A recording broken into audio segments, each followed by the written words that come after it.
Hello friend, तो स्वागत है आपका मेरे इस यूट्यूब चैनल में। तो दोस्त आ जाइए, इस वीडियो को स्टार्ट होने से पहले इसको लाइक एंड सब्सक्राइब करना ना भूलें।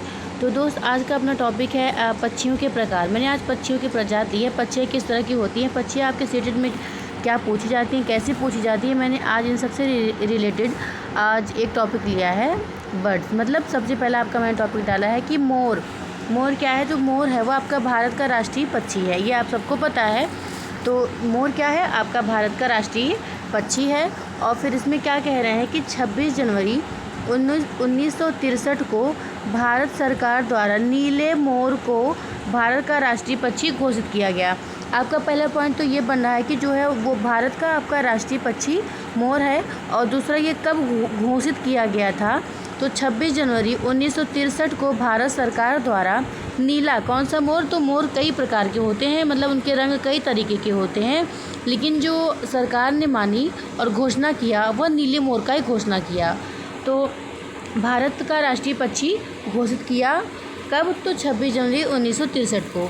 फिर इसमें क्या है नीचे, केवल नर मोर को ही पीकॉक कहते हैं। जो केवल नर जात के होते हैं बस उन्हीं को हम पीकॉक कहते हैं। बाकी जो मादा सामूहिक रूप से होते हैं उन्हें हम पीहन कहते हैं। जो मादा होते हैं सामूहिक रूप से, मतलब कई मोर उसमें रहते हैं, तो उनको हम क्या कहते हैं, पीहन कहते हैं। फिर उसके बाद दूसरा पॉइंट है कि मोर सामूहिक रूप से पी फाउल के नाम से भी जाने जाते हैं। जो सामूहिक रूप से मादा होते हैं उनको हम पीहन कहते हैं, और मोर सामूहिक रूप से जो होते हैं उनको हम पी फाउल के नाम से जाने जाते हैं। फिर उसके बाद है कि और इनके बच्चे जो होते हैं उनको हम क्या कहते हैं, तो पी चिक्स कहते हैं। जो इनके बच्चे होते हैं उनको हम पी चिक्स कहते हैं। उसके बाद दूसरा पॉइंट देखते हैं कि दूसरा पॉइंट क्या है। दूसरे में आपका गिद्ध से आप लोग परिचित होंगे। गिद्ध एक ऐसा पक्षी है जो कि आपको मतलब पर्यावरण को वह स्वच्छ रखता है। कैसे स्वच्छ रखता है, तो जो मतलब मरे हुए जानवर रहते हैं वो मरे हुए जानवर को ये खाता है। इससे आपका पर्यावरण जो है वह दूषित होने से बचता है और आपका पर्यावरण स्वच्छ रखता है। तो आगे हम आगे देखते हैं क्या इसमें दिया गया है। तो देखिए, पहला पॉइंट आपका है गिद्ध मरे हुए जानवरों को खाकर पर्यावरण को स्वच्छ रखते हैं। आपका पहला पॉइंट ये हुआ। और दूसरा क्या दे रहा है इसमें कि गिद्ध जो है, गिद्ध मृत पशुओं के शवों को खाकर पर्यावरण एवं प्रकृति की सफाई करता है। शव मतलब मरे हुए पशु, जो आपके पशु होते हैं वो मर जाते हैं, मरने के बाद जो ये आपका गिद्ध होता है उनको वह खाता है। इससे आपका जो पर्यावरण होता है वह आपका साफ रहता है। इसी को हम कहते हैं कि खा करके पर्यावरण एवं प्रकृति की सफाई करते हैं। फिर दूसरा क्या है, इसलिए इसे प्रकृति का सफाई करता कहा जाता है। किस लिए कहा जाता है, जो ये मतलब मरे हुए जानवर को खाता है, और इसलिए इसे हम प्रकृति का सफाई करता कहते हैं। और फिर लास्ट का अपना ये क्वेश्चन बच्चे मतलब कहते हैं कि मैम गिद्ध क्यों नहीं दिखाई देते हैं। तो गिद्ध क्यों नहीं दिखाई देते हैं, आइए हम आपको बताते हैं। एक दवा है जो डाइक्लोफेनॉक, क्या है आपकी एक दवा है, जो उस दवा का नाम क्या है, डाइक्लोफेनॉक दवा है। जो डाइक्लोफेनॉक दवा जो होती है, अगर आपके पास बीमार होते हैं, आपके या मेरे पास बीमार होते हैं, तो मैंने उनको यह नाम की दवा ले आके दी, और आपके पास जो है वो किसी भी कारण आपके पास ख़त्म हो गया या मर गए, तो जो ख़त्म हुए जानवर को ये गिद्ध खा रहा है, आपका गिद्ध खा रहा है, तो वो दवा जो है उस जानवर के पूरे शरीर में फैला हुआ है, तो ये गिद्ध खा भी रहा है। तो जो गिद्ध यह खा रहा है, इसके लिए उस दवा के पॉइजन से यह आपका गिद्ध भी मरता हुआ मतलब साफ दिखाई दे रहा है कि वह ये भी गिद्ध भी आपका मर जा रहा है उस दवा के पॉइजन से फैलने के कारण। तो देखते हैं नीचे क्या लिखा है। एक दवा डाइक्लोफेनॉक दी जाती है, और इस दवाई को खाने के बाद यदि किसी पशु की मौत हो जाती है, उसका मांस खाने से गिद्ध मरते जा रहे हैं, इसलिए हमको और आपको गिद्ध नहीं दिखाई दे रहे हैं। इसके बाद अगला पॉइंट आपका आता है कि अगला क्या है, कठफोड़वा। कठफोड़वा एक ऐसा पक्षी है जो कि आपके पेड़ में छेद करके बनाता है। कठफोड़वा चिड़िया पेड़ों के तने में छेद करके उसमें छिपे हुए कीड़ों को खाती है। जैसे कि जो कठफोड़वा एक नाम का पक्षी होता है, जो आपका पेड़ होता है, जो उसमें पेड़ के तने होते हैं, उसमें जो मतलब ढेर सारे छोटे छोटे कीड़े मकोड़े होते हैं, वह इनको अपने चोंच से मतलब फोड़ करके उसको खाता है। तो देखिए, कठफोड़वा चिड़िया पेड़ों के तने में छेद करके उसमें छिपे हुए कीड़ों को खाती है, और अपना जो है घोंसला पेड़ के तने में यह बनाती है। अगर आपसे पूछा जाए कि कौन सा पक्षी पेड़ के तने में घोंसला बनाती है, तो आप कहेंगे कि कठफोड़वा जो पक्षी है वह पेड़ के तने में घोंसला बनाती है और कीड़े मकोड़ों को वह उसमें छेद करके वह खाती है। तो देखिए, कठफोड़वा पेड़ के तने में छेद बनाता है और वहाँ जो छिपे कीड़े होते हैं, छिपे कीड़े को वह खाता है। फिर अगला पॉइंट देखिए, आज मैंने आप सबके लिए बहुत अच्छा पॉइंट रखा है जो कि आप सब देखें और उसको पढ़ें, और आपके सीटेट में ये सब पूछा जाने वाला क्वेश्चन है जो कि मैंने आज आप सबके लिए लेके आया है। तो चौथा पॉइंट आपका है दर्जिन। जो दर्जिन चिड़िया है, दर्जिन क्या है? जो दर्जिन चिड़िया होती है, देखिए जैसे हम लोग अपने घर पे सिलाई करते हैं तो कपड़ा कटा हुआ रहता है, या ब्लाउज़ का पीस मैंने काटा, या सूट का पीस मैंने काटा, या पैंट का पीस मैंने काटा, तो उसको मैं हम लोग सिल करके उसको हम लोग जोड़ते हैं ना। तो एक चिड़िया जो दर्जिन पक्षी होती है, जो दर्जिन चिड़िया होती है, वह अपनी नुकीली चोंचों से, नुकीली चोंच जो है वह दर्जिन चिड़िया जो होती है उसकी चोंच जो होती है वह नुकीली होती हैं, तो उन्हीं के अनुसार वह पत्तों को सीकर अपना घोंसला बनाती है। जैसा आपका ये मैंने माना कि ये आपका पत्ता हो गया, ये आपका पत्ता हो गया, फिर ये आपका दूसरा पत्ता हुआ। तो जो पत्ता हुआ इसको इस तरीके से वह सिल कर, इस तरीके से वह सिल करके इसको अपना मतलब इसको सिलती है। जो दर्जन पक्षी होती है पत्तों को सी करके उससे अपना घोंसला बनाती है। फिर अगला पॉइंट देखते हैं कि अगला पॉइंट है मैना। मैना क्या है? तो मैना झटके से अपनी गर्दन आगे पीछे कर सकती है। देखिए, जो मैना होती है वह जो अपनी गर्दन को होती है वह झटके से आगे पीछे कर सकती है, मैना जो आपकी होती है। इसी तरह से कि आपका उल्लू भी पूछा जाता है, तो उल्लू जो है वह अपने पीछे तक अपने गर्दन को वह घुमा सकता है। उल्लू में बस इतना फ़र्क है कि उल्लू अपनी गर्दन पीछे तक घुमा सकता है और मैना जो है वह झटके से अपनी गर्दन को घुमा सकती है। अगर आपसे पूछा जाए कि मैना जो होती है वह अपनी गर्दन को कैसे घुमाती है, तो आप लोग बताएंगे झटके से अपनी गर्दन को आगे पीछे करती है। और उसी जगह उल्लू पूछा जाए तो उल्लू अपनी गर्दन पीछे तक घुमा सकती हैं। तो अगला पॉइंट देखते हैं पाख्ता। पाख्ता चिड़िया क्या है आपकी? पाख्ता देखते हैं। तो पाख्ता कैक्टस के कांटों के बीच या मेहंदी की मेड़ में अपना घोंसला बनाती है। अगर आपसे पूछा जाए पाख्ता जो है वह कांटों के बीच में या मेहंदी के मेड़ में अपना घोंसला बनाती है। जैसे कि आप चित्र में पाख्ता देख रहे होंगे और कैक्टस भी देख रहे होंगे कि जो मतलब मेड़ बना होता है उसके तो दोनों किनारे मेहंदी मतलब है, उसमें यह अपना घोंसला बनाती है। अगर आपसे पूछा जाए ऐसा कौन सा पक्षी है जो कि मेहंदी के मेड़ में अपना घोंसला बनाती है, तो भी आप लोग पाख्ता पक्षी ही बोलेंगे। अगर यह पूछा जा रहा है कि कैक्टस कांटों के बीच में कौन सी पक्षी घोंसला बनाती है, तो तब पर भी आप लोग पाख्ता ही मारेंगे। ठीक।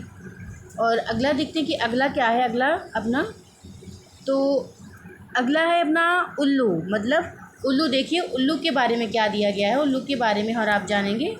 उल्लू जो होता है, उल्लू अपनी गर्दन पीछे तक घुमा सकता है। मैंने अभी आपको बताया कि जो मैना होती है, मैना अपनी गर्दन को पीछे मतलब झटके से घुमाती है और उल्लू अपनी गर्दन पीछे तक घुमा सकता है। लेकिन जो उल्लू की आँखें होती हैं, उल्लू की आँखें मनुष्य की तरह सीधी होती हैं और उल्लू जो है वह सुनसान जगह में और सूखे पेड़ों में अपना घोंसला बनाते हैं, जो उल्लू होते हैं, और रात्रि में यह जागते हैं। इनकी खासियत आप जानेंगे। इनकी गर्दन पीछे तक घुमा सकते हैं और इनकी आंखें जो होती हैं वह मनुष्य की तरह सीधी होती हैं, और जो उल्लू होता है वह सुनसान जगह में अपने सूखे पेड़ों में अपना घोंसला बनाते हैं। और यह एक ऐसा पक्षी है जो कि रात्रि में वह जागने वाला पक्षी होता है। और उल्लू अपनी गर्दन को 360 डिग्री में घुमा सकते हैं। अगर आपके पेपर में पूछा जाए कि उल्लू कितने डिग्री तक अपने मतलब गर्दन को घुमा सकता है, तो यहाँ 360 डिग्री अगर है तो उसके आगे लगभग लिखा रहेगा, लगभग 360 डिग्री तक ये घुमा सकते हैं, जो कि उल्लू होते हैं। अब अगला देखते हैं कि अगला क्या है। अगला है कलचिड़ी। कलचिड़ी मतलब इंडियन रॉबिन। कलचिड़ी या इंडियन रॉबिन पक्षी जो होती हैं आपकी, उनके बारे में हम देखेंगे। तो ये जो है पत्थरों के बीच में अपना घोंसला बनाती हैं। जो कलचिड़ी या इंडियन रॉबिन होती हैं या मतलब पत्थरों के बीच में अपना घोंसला बनाती हैं। घोंसला जो होता है इनका घास से बना होता है। जो एक घोंसला बनाती हैं वो घास से बनाती हैं और उसके ऊपर पौधों की नाजुक टहनी, उसके ऊपर पौधों की नाजुक टहनी जैसे क्या जड़ें हुआ, ऊन हुआ, बाल हुआ, रुई सब बिछा होता है, जिनसे ये बनाती है। अरे माँ तो माँ होती है, अपनी माँ हो या अन्य किसी प्रजाति की माँ होती है तो अपने बच्चे की सहायता करने के लिए कुछ भी वह कर सकती है। तो इस तरह से ये अपनी इंडियन रॉबिन है जो अपने घोंसला बनाने के लिए, अपने बच्चों को रखने के लिए, अपने छोटे बच्चों को रखने के लिए, अंडे को रखने के लिए यह इतना सारा काम करती हैं। तो अगला देखेंगे कि अगला क्या है अपना। अगला है वीवर पक्षी। वीवर पक्षी के बारे में हम जानेंगे। वीवर पक्षी में सभी नर वीवर अपने घोंसले बनाते हैं। जो नर वीवर होते हैं ये अपने घोंसले बनाते हैं और मादा क्या करती है, मादा वीवर उन सभी घोंसलों को देखती हैं। ठीक, नर जो है वह घोंसला बनाते हैं और मादा वीवर उन सभी घोंसलों को देखती हैं और उसमें से जो अच्छा लगता है, जो मतलब मादा को अच्छा लगा, देखती हैं कि कौन सबसे अच्छा है। ठीक, देखती हैं कि कौन सा अच्छा लगा है तो उसी में वह जा कर के अंडे दे देती हैं। कौन अंडे दे देती हैं, तो जो मादा वीवर होती हैं वो। नर तो घोंसले बनाते हैं, नर का सिर्फ घोंसला बनाने का काम रहता है, बाकी मादा वीवर को जो घोंसला पसंद आया उसमें से जा कर के चूस के चुनी और उसमें वो अपने अंडे को रख देती हैं वो। फिर अगला देखते हैं कि अगला क्या है। अगला आपका कोयल। सबसे मीठी आवाज़ में बोलने वाला पक्षी जो है वह आपका कोयल है। कोयल देखते हैं। कोयल के पंख जो होते हैं वह काले होते हैं। कोयल के पंख कैसे होते हैं, काले होते हैं। और किस तरह की आवाज़ निकालती हैं, तो यह कुहू कुहू की ये आवाज़ निकालती है। कौन निकालती है, तो जो कोयल होती हैं या इनके पंख काले होते हैं और यह कुहू कुहू की आवाज़ लगाती हैं या निकालती हैं। तो यह अपनी मीठी आवाज़ के लिए प्रसिद्ध है। कौन प्रसिद्ध है, कोयल। कोयल जो होती हैं अपनी मीठी आवाज़ के लिए प्रसिद्ध है या यही मतलब पक्षी जाने जाते हैं कि सबसे आवाज़ मीठी बोलने वाली पक्षी जो होती है वह आपकी कोयल होती हैं। उसके बाद जो कोयल की खासियत होती है, ये तो मान लो अच्छा बोलती हैं, कुहू कुहू की आवाज़ निकालती है, इनके पंख काले होते हैं, लेकिन जो कोयल होती हैं यह खुद से घोंसला नहीं बनाती। ठीक, यह खुद से घोंसला नहीं बनाती। तो आप सोचिए अपने घोंसले को, मतलब अपने बच्चे को कहाँ रखती है जब घोंसला नहीं बनाती। तो सुनिए आप लोग, जो कौवा होता है, कौवा बेचारा घोंसला बनाया रहता है, उसी में जा कर के ये अपने अंडे को दे देती हैं। इतनी चालाक ये लोग होती हैं, इन लोगों को बताओ घोंसला नहीं बनाना पड़ता, कौवा जो बनाया रहता है उसी में अपने अंडे को जा कर के ये देती हैं। तो नेक्स्ट अगला पॉइंट देखते हैं अपना। अगला है कबूतर। कबूतर में बस जितना इसमें लिखा गया है, कबूतर से बस आपका इतना ही पूछता है कबूतर के बारे में। तो कबूतर के बारे में यही है कि कबूतर की चोंच जो होती है वह गुलाबी होती है। जो कबूतर की चोंच होती है वह गुलाबी होती है और इनके पंख जो होते हैं वह स्लेटी होते हैं या गुटर गू की यह आवाज़ निकालते हैं। ठीक, कबूतर के बारे में बस ज़्यादा आपसे नहीं पूछा जाता, बस इतना ही पूछा जा सकता है कि इनकी चोंच गुलाबी होती हैं, इनके पंख स्लेटी होते हैं, बाकी जो इनकी आवाज़ होती है या गुटर गू की यह आवाज़ में निकालते हैं। तो अगला देखते हैं। अगला है चील। चील के बारे में देखेंगे हम लोग। चील जो है वह चूहे खाती हैं। क्या करती हैं, चील चूहे खाने का काम करती हैं। इनकी पूँछें जो होती हैं, इनकी पूँछ लंबी और खाँचे वाली होती हैं। किनकी खाँचे वाली और लंबी होती हैं, तो चील जो होती हैं ये चूहे खाती हैं तथा इनकी उसकी पूँछ जो होती है लंबी और खाँचे वाली होती हैं। तो देखेंगे इसके बाद, चील सबसे ऊंची डाल पर अपना घोंसला बनाता है। ठीक, सबसे ऊंची डाल पे कौन घोंसला बनाता है, तो चील सबसे ऊंची डाल पर घोंसला बनाता है। चील हमसे 4 गुना अधिक देख पाता है। हम बात करते हैं कि हमसे मनुष्य से ज़्यादा 4 गुना देखने वाला पक्षी, एक आपका चील हो गया, एक आपका बाज हो गया, एक आपका गिद्ध हो गया, जो कि हम मनुष्य से 4 गुना अधिक ये देख पाते हैं। तो चील का घोंसला जो होता है वह सबसे बड़ा और सबसे चौड़ा होता है। फिर यह 4 से 5 फीट का होता है। जो इनका घोंसला होता है सबसे बड़ा या सबसे चौड़ा तो होता ही है और 4 से 5 फीट का इनका घोंसला होता है। फिर साल दर साल ये अपने घोंसले का जो है ये लोग इस्तेमाल करती हैं। फिर अगला देखेंगे, कौवा। कौवा आए हैं आपके, कौवा महाराज के बारे में जानते हैं हम लोग। कौवा काले पंख वाला होता है। आपकी कोयल भी काले पंख वाली होती है। आपकी कोयल कुहू कुहू की आवाज़ निकालती है और आपका जो कौवा होता है वह काँव काँव करता है, मतलब काँव काँव की आवाज़ यह निकालता है। तो कौवा जो होता है वह ऊंची डाल पर घोंसला बनाता है और कौवे के घोंसले में जो है वह लोहे के तारों का इस्तेमाल किया जाता है। अगर आपसे पूछा जाए कि किस पक्षी के घोंसले में लोहे का तार इस्तेमाल किया जाता है, तो आप लोग पढ़े रहेंगे तो जानते रहेंगे कि मतलब जो कौवा होता है वह अपने घोंसले में लोहे के तार का इस्तेमाल करता है। बाकी जो कौवा घोंसला बनाता है उसमें जो होती हैं आपकी कोयल, वो अपने आगे बच्चों को उसी में पालती हैं, मतलब अंडा देती हैं। अगला देखते हैं कि अगला क्या है। तो बस इनके बारे में इतना ही था, और हम इनके बारे में और जानेंगे कि इसमें खासियत क्या है। तो जो आपकी पक्षियाँ होती हैं, कौवा के बारे में मैंने आपको बताया। फिर कौवा जो होती है, सबसे इम्पोर्टेंट इनका ये था कि जो इस्तेमाल होती हैं, तो इनमें इस्तेमाल होने वाली यह चीज़ है कि इस्तेमाल होने में यह अपने घोंसले के लिए लोहे के तार का यूज़ करती हैं।